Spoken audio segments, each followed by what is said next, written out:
Big bike versus small bike, that's an endless conversation here in the Adventureland. Well, let me tell you, it's all not so difficult to make the right decision. Bear with me and watch the video. At the end of it, I know you will be very much wiser.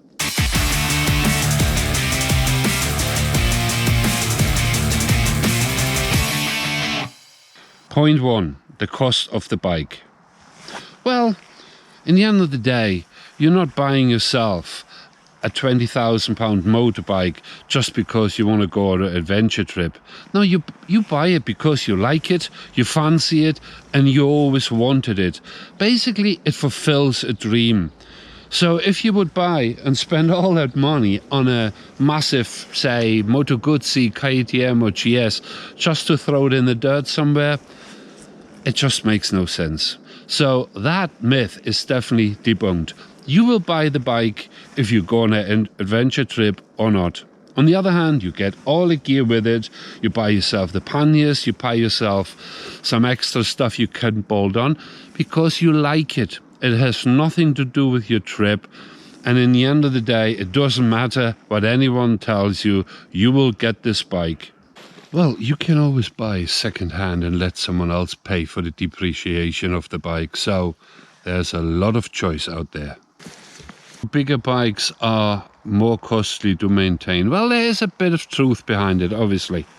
You know, because if you go for something a bit more outlandish or something with a high tech value on it, then yes, you know, you have to get specialist tools, go to specialists and get it fixed.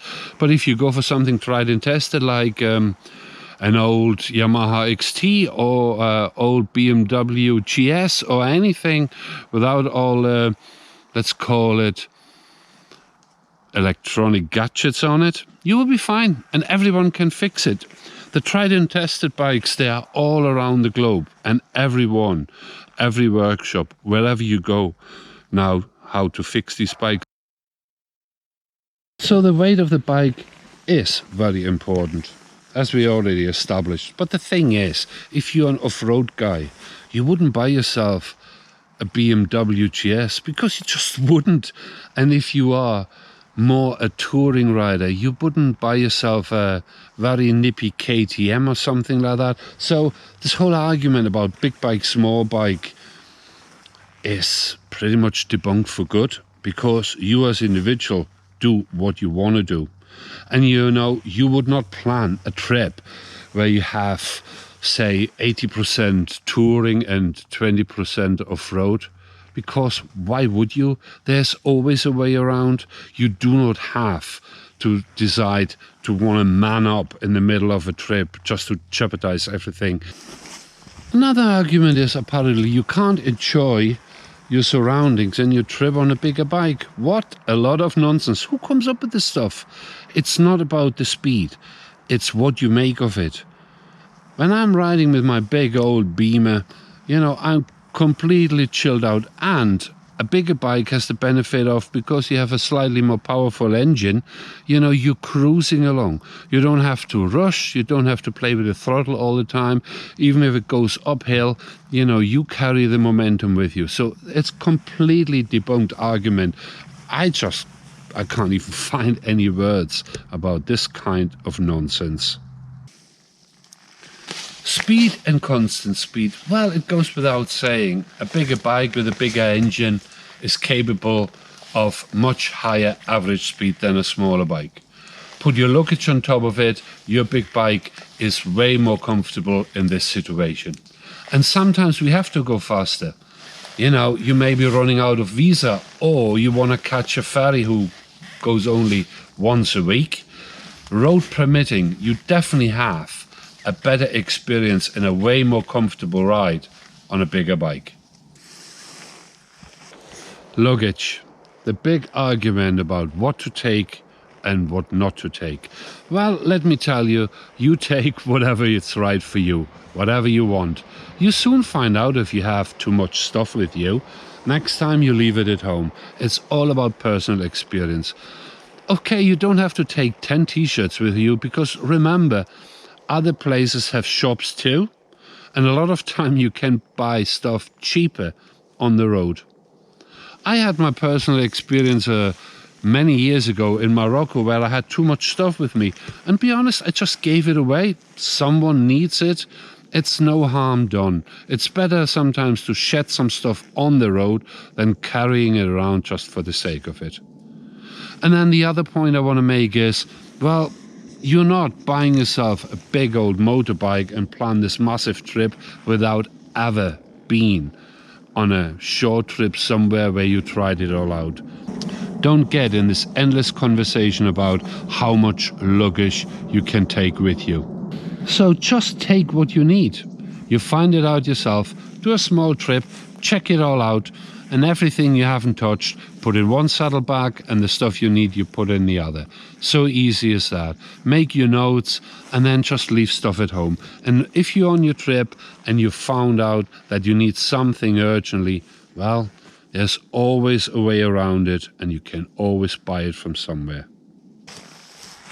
The fear of attracting the wrong people. Well, you can do something about it. First of all, don't dress up like a Power Ranger. If you show up on your big motorbike somewhere, well, it goes without saying, you will draw attention to yourself. But not everyone who approaches you wants to mug you. On my travels, I never ever had any bad experience, especially not in rural areas. Of course, as we say, opportunity makes thieves. So if you're in bigger towns, you have to look after your stuff. That goes without saying. Never leave your stuff unattended. However, don't get paranoid about thinking that people are only out to mug you. I met countless kind, loving people on my trip, and I would have never, ever thought for a second that they're out just to mug me. Obviously, if you have a smaller bike, that can be a bit of an advantage because, you can maybe even take it in your room if you're somewhere, whereby it's a bit more awkward if you have a bruiser like that. But overall, I would not to be too worried about it. It really is not worth it. Let's just sum it up. As you see, the big bike, small bike conversation is absolutely pointless. You will buy the bike you like. It's your life, it's your adventure, and no one has the right to tell you you are wrong. When it comes to riding a motorbike, we are all individuals, and that is a good thing.